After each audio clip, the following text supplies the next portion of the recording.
Hey, what's up, guys? It's Barber Quarter, and today I just wanted to talk to you a little bit about this stuff down on the table right here. I got a few things to say, but first of all, I just want you guys to go ahead and smash that like button. If you're new, subscribe, and thank you so much for watching. I really appreciate every single one of you that helps get these videos out to the masses because this is important stuff. So back to the video. I wanted to talk to you a little bit about money. All right, so the money that we use here, I have a stack of it.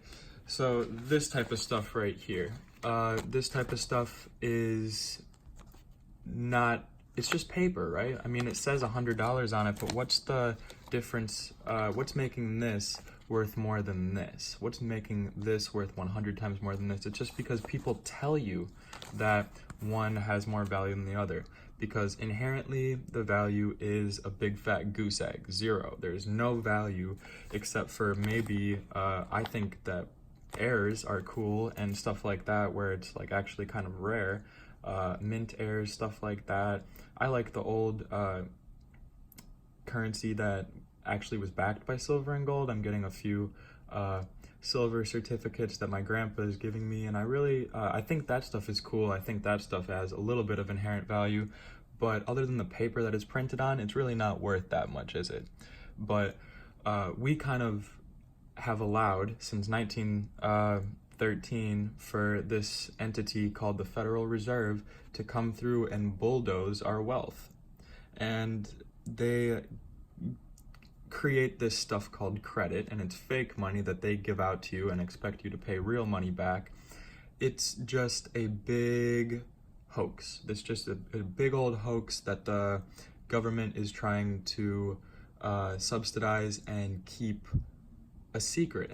But they're doing this in a very interesting way, because all the stuff you need to know that would maybe lead you to believe that silver is a little bit undervalued right now is in plain sight. I don't know if you guys have seen the national debt clock lately, but they have a portion of it where it is a dollar to silver ratio and a dollar to gold ratio, which means that for every dollar in America, there's a certain amount of silver in America, and they're equivalent. All right, so they give you the actual ratio, and I believe right around now for silver, it's about $3,000 to 1 ounce, which may lead you to believe that $1940 silver, it's just not, it's worth more than that, right? So that's kind of one reason that I'm picking it up.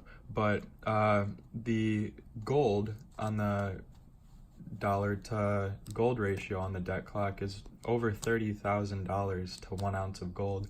So that might make you just a little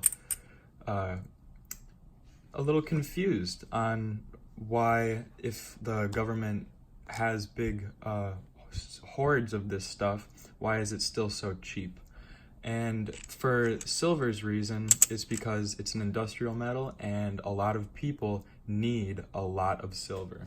Like the iPhone that you're probably watching this on, the computer you're watching this on has silver in it and just a small amount of gold.